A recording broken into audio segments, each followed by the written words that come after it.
Yes, I know, I've seen what you're doing, you are right. But the question is, how do I trust you with my money? You get? Because maybe the first instant you made a sales presentation to him. And remember, we shared that 90% of the clients are what we call the prospects. The warm prospects or buyers in heat, it's only comprises of 6%. People who you will say, you know what, I'm from Sales Connect Innovation Hub. We do a great, highly converting, fast websites. It's like, wow, I've been looking for you. Stop. How much are you charging? Okay, let us start tomorrow.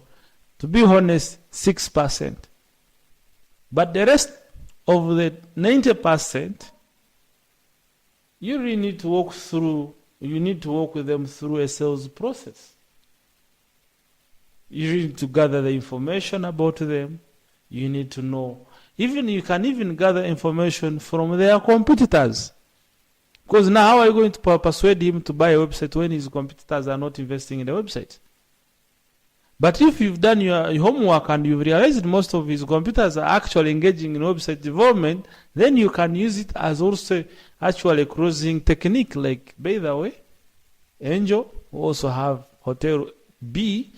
He's already making a website with us or with another person. These ones already have. You are the one being left out.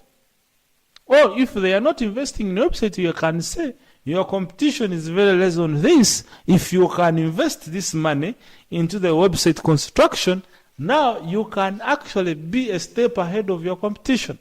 So either way you sell. But that one is possible after you have used your imagination or your imaginative faculties. So what am I trying to bring to our attention is that you have to spare time, have time as one of your sales activity to actually imagine.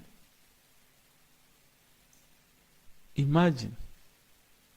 Say if I was Mr. John, having the hotel as big as it is, 60 rooms, and majorly I'm targeting tourists because maybe through your initial conversation with the manager, with the cook, with the gatekeeper, whoever you used to gather the information, would I really choose to invest in construction of the website? And if I was to choose to invest in the construction of the website, whom would I trust? How much would I be willing to pay? These are the questions you are asking. You are not Mr. John. You are imagining yourself in the position of Mr. John. And then you also go ahead and see how many prospects or how many clients would Mr. John get from the website. Is Mr. John's main concern about customers or he wants his brand visibility? What are his priorities right now? Through the information you gathered, now you can use the present and the past information now to predict the course of action Mr. John would choose to make.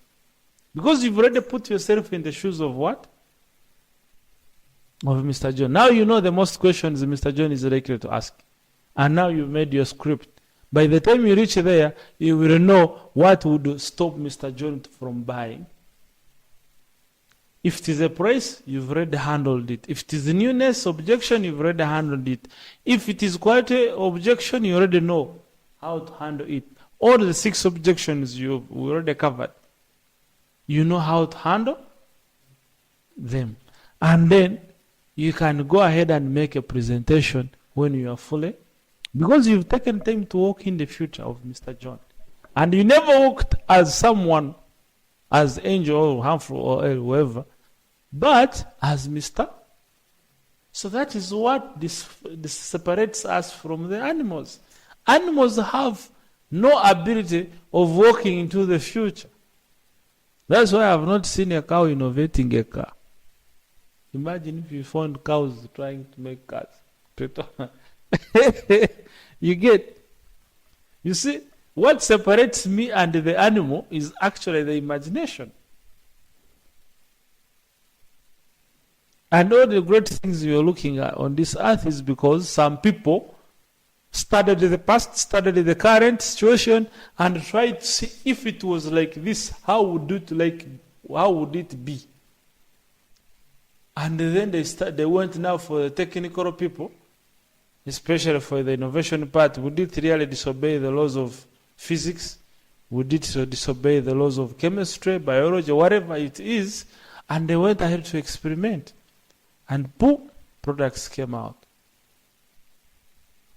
So basically that's the biggest thing. So Mr. Eddie, what we say is that you actually need to first gather information. If he's going to give you $1 million and above, doing a prior research about the client is much more better than just bumping into him half prepared and you lose the sale. And again, remember we say we are trying to save time. What is very important is time, right? So if you don't spare time to see if actually Mr. John would be interested to invest in the website and you have hazardly go there and he doesn't buy, yet you would have already known it in the information gathering stage. And so even don't waste your time meeting Mr. John after analyzing how if you would be interested, then you would have wasted time. So basically that's what I was looking at, ladies and gentlemen, that you need to walk through. Imagination works on the power of the past, the present, and can help you predict the future. Humphrey, any question on that?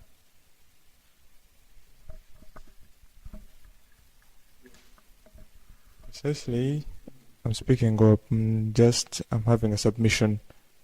It's a pleasure being in front of you, being here. It's a pleasure. So basically what I'm learning here is about imagination, how you can use your imagination to get somewhere else. Because with your imagination in your process of sales, you can determine whether this client may buy or may not buy, depending on the kinds of conversations you may have with him or her. And this is one thing I've not been employing in all my sales presentations. Plus also, I stand to be corrected. I normally forget to do those research works on different clients. So this has been a major reminder to me that I need to get research and information about these clients I'm meeting, because imagination normally deals on the information you have, past information and present, to determine the future patterns. So I've learned to use this to gather information, use it to detect the present, then the present to lead me to another future. That is helping me throughout my sales presentation. So basically this is it for me. The question I would have had, you have answered it already. So basically, imagination, people who are not making great sales are people who have weak imaginative faculties. When you have not developed your imaginative faculties, you cannot anticipate the challenges, the obstacles that you are likely to meet so that you overcome them. So by sparing time, have your quiet time and start imagining.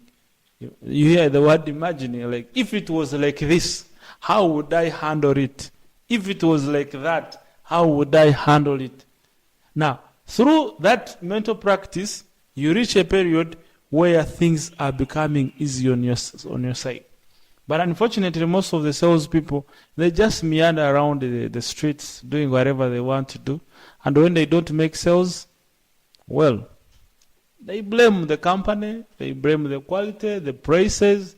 They also come to be like those clients who are complaining about their services.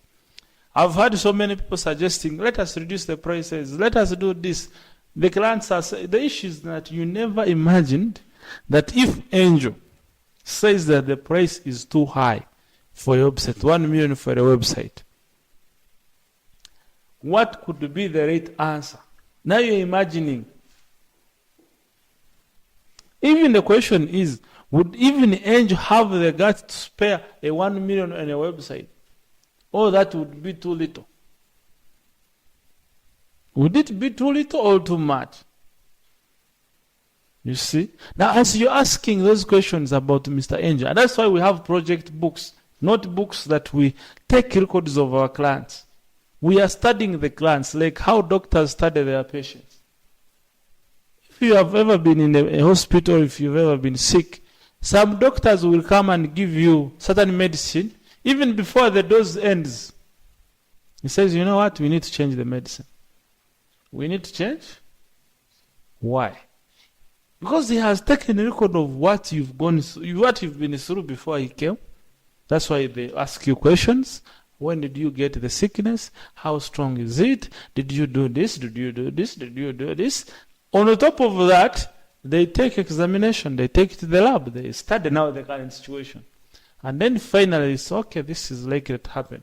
But as he's in his clinical room, he starts using his imagination, studying the progress of the patient. All of a sudden, he says, we need to change the course of the medicine.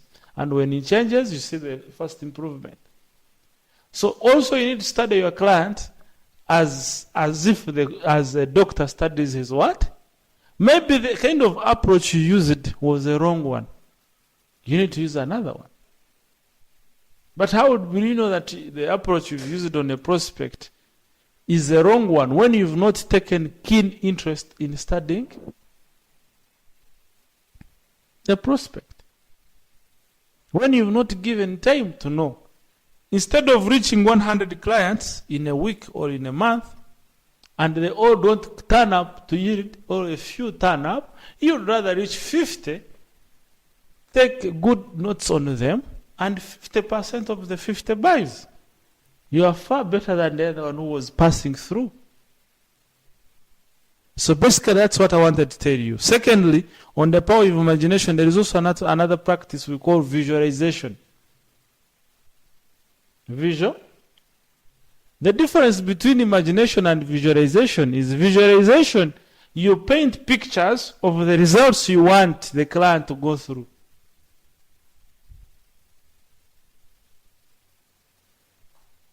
As well, imagination can help you predict the outcomes and how you can handle them.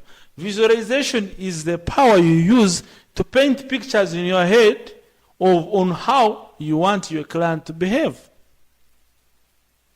How many of us have the power of focus and concentration is going to be received by Mr. John? I want you to do an experiment. You start talking about Mr. John, you're like, Mr. John is not going to pay me attention. You start seeing him not paying you what? Attention. You hold that thought for some good time and re-empower it through visualization, like you hear it from the word visual. You see something with your own eye, your mind's eye. Then you go and meet him. The same things you are broadcasting from your mind is what he's going to receive. By the time you reach there, he has no special attention for you. Hope you've understood this. The good example is, have you ever thought of calling someone and instantly calls you? Have you ever been somewhere and you speak the same name with someone at the same time? Or you find you are laughing or bringing a statement at the same time? Those are indications that your minds, our minds, are connected. So it's up to you to develop your imaginative faculty and use of visualization power to start even creating a good environment for your client to work within. You get? So basically that's how we can greatly increase ourselves, by using our power of imagination and of course using our powers of visualization. So visualization, as we are concluding, is only the power you can use to paint the picture, the desirable pictures, the pictures you would desire that person to behave. And by holding it, because we are what we think, what the constant thoughts we hold in our mind is what translates into our actions. And our actions are the ones that bring results. So if we want favorable results, we need to have favorable actions. And if we want favorable actions, we need to have favorable thoughts. And we need to hold them longer in our mind so that they can influence even those who are around us. That's why they used to, in the early last century, the 20th century, that statement trended, fake it until you make it. That you fake being someone and start doing what the someone is doing, and before you know it, you are that someone. So that power, and that power is available for everyone. If you have always visualized yourself poor, broke, and neglected, the truth is, the whole longer you hold on it, the longer it will keep on you. So if I want to change things, then I should start changing the pictures I'm holding in my mind. If I keep painting pictures that Angel is not going to pay me, Angel is not going to buy from me, the truth is Angel is most likely not to buy.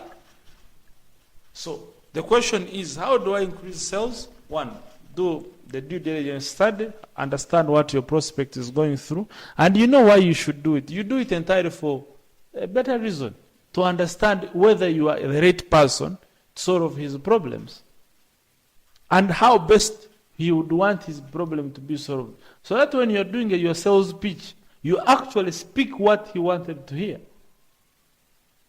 And if you do that through your power of visualization, you can influence him to enjoy your presentation in a more desirable manner. So basically, that's what we are looking at as a people, as a sales people, as a business people. But unfortunately, as we said, fear has removed the people to only imagine and visualize only weird things.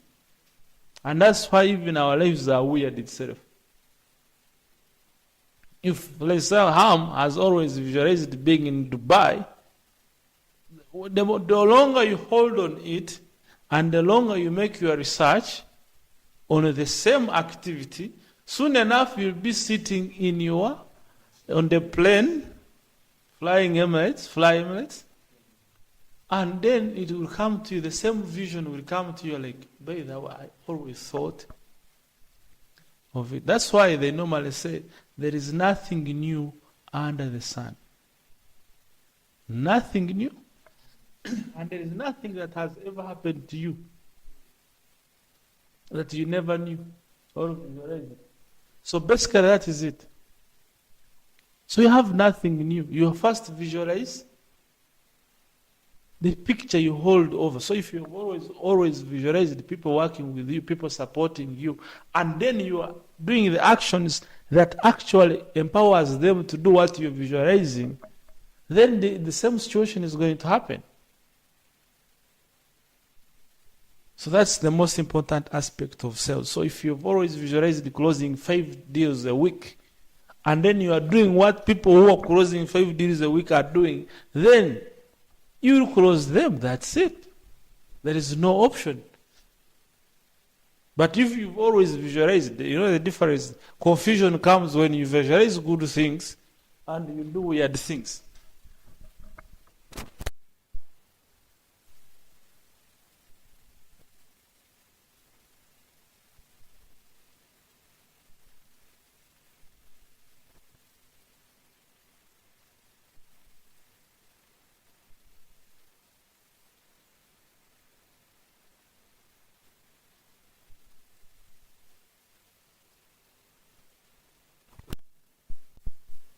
In short, if you've always visualized you enjoying a certain kind of life, and you are doing things that discourage you, that discourage that kind of life you're visualizing, that's where confusion and depression comes from.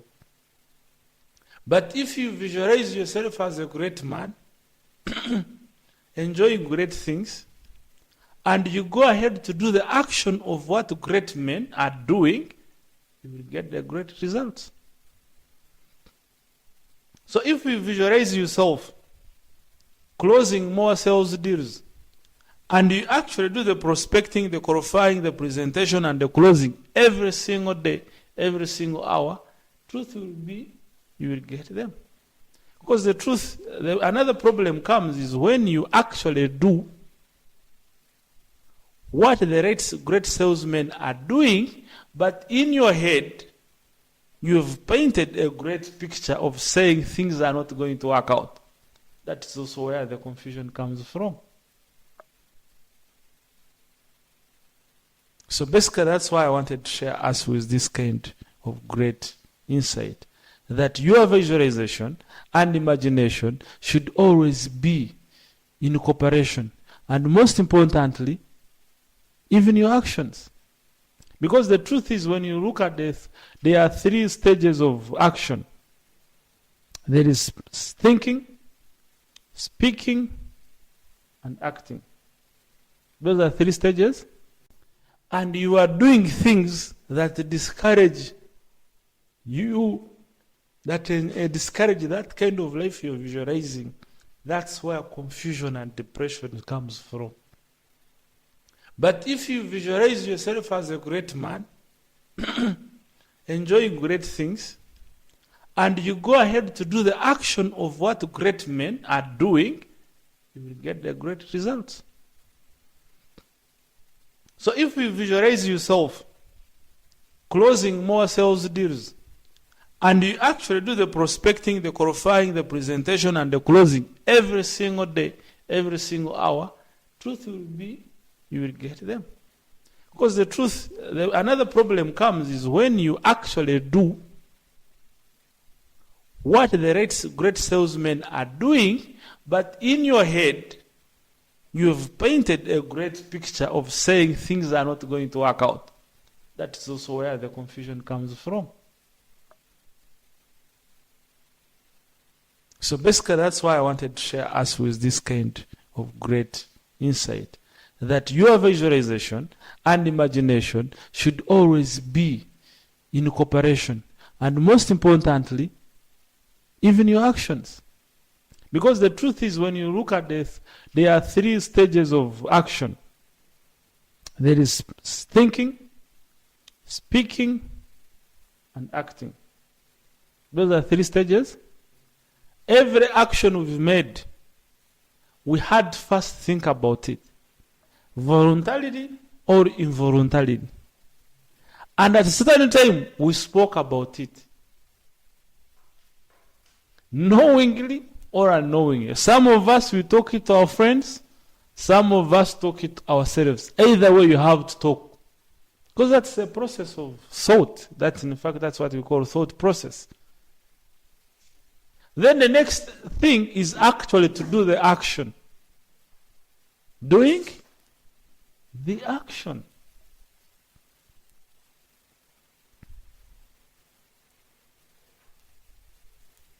Now, imagine if your thought pattern goes wrong. How will your speaking pattern be?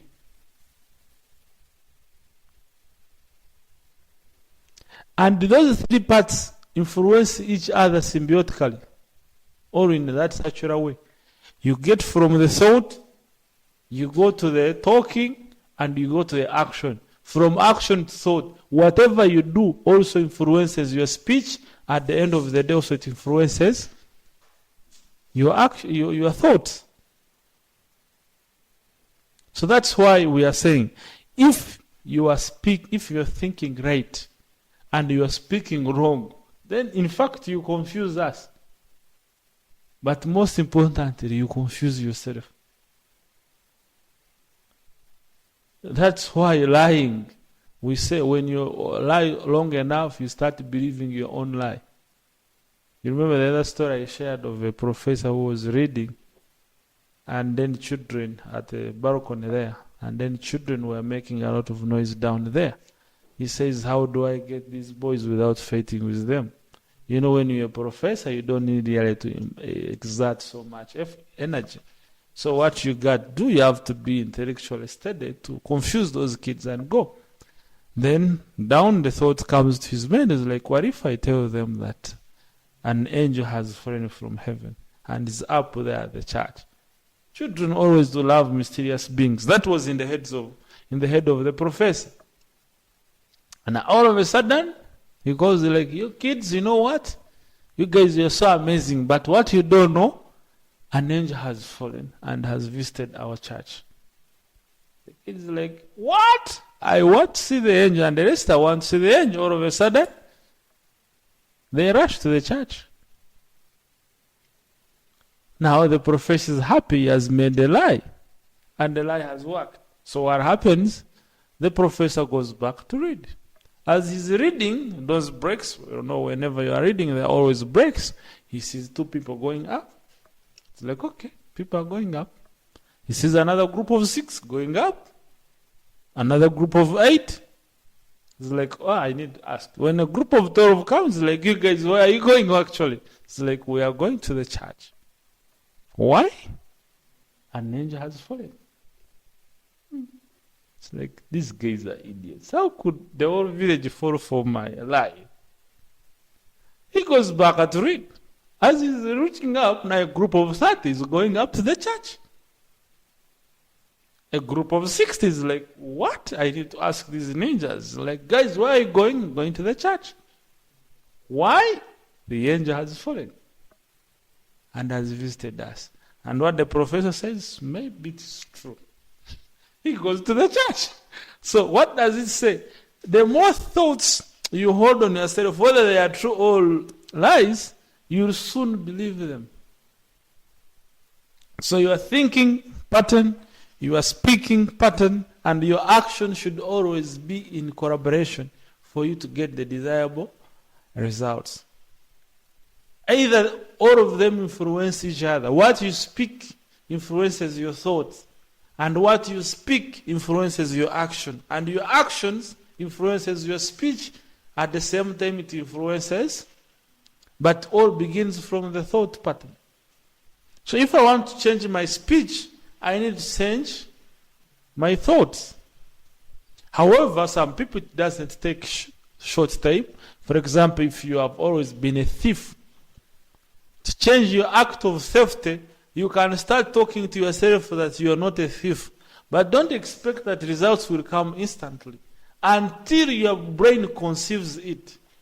Until your conscious and your subconscious mind conceives it, then it is very hard to see the change.